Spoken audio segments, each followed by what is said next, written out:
हरे कृष्ण सबैजनालाई।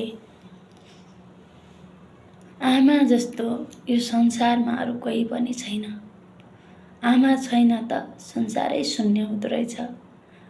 जब म त ठुलै भएपछि एसएलसी दिइसकेपछि मेरो आमाले छोडेर जानुभयो। तर पहिला बिरामी रोगी हुनुहुन्थ्यो। बचपनदेखि नै ठुलोको महसुस गरेकी छु जीवन। तर आमा बिना माइती नै हराउँदो रहेछ।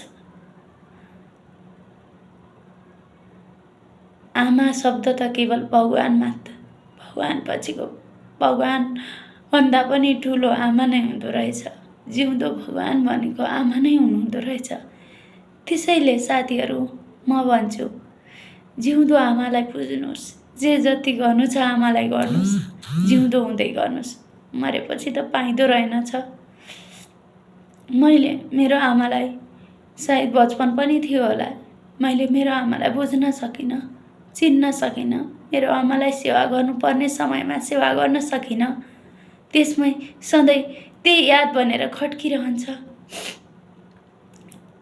आमा जति ठुलो यो संसारमा अरू कोही पनि छैन।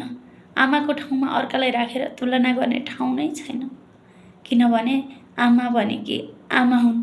आमाले आफ्नो सन्तानको लागि कहिल्यै कुबलो चिताउँदिनन्, कहिल्यै नराम्रो चिताउँदिनन्। गाली गरे रिसाए पनि मनभित्रबाट आशीर्वाद दिइरहेकी हुन्छन्। आमा भनेको आमा नै हो। त्यसैले पिटाइमा पनि ममता हुन्छ आमाको। यो सुध्रिएर राम्रो मान्छे बनोस्।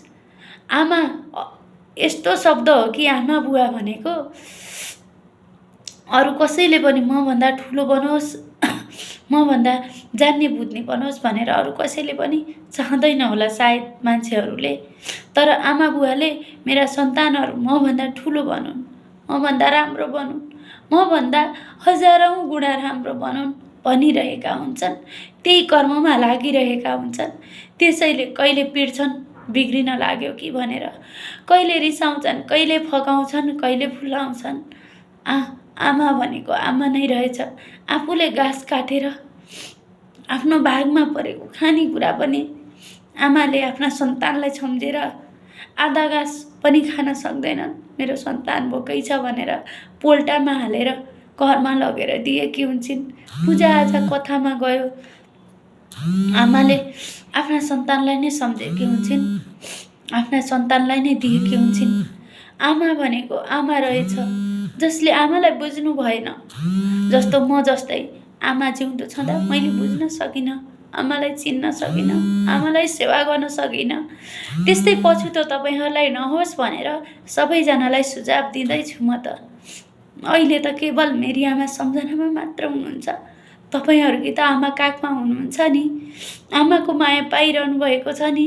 त्यसैले आमाको महत्त्व बेलैमा बुझ्नुहोस् र आमालाई माया गर्नुहोस्। संसारको सुखी व्यक्ति नै सबैभन्दा को हो त भन्छु भने म आमाको काखमा जो रमाउनु पाएको छ त्यो नै हो जस्तो लाग्छ मलाई।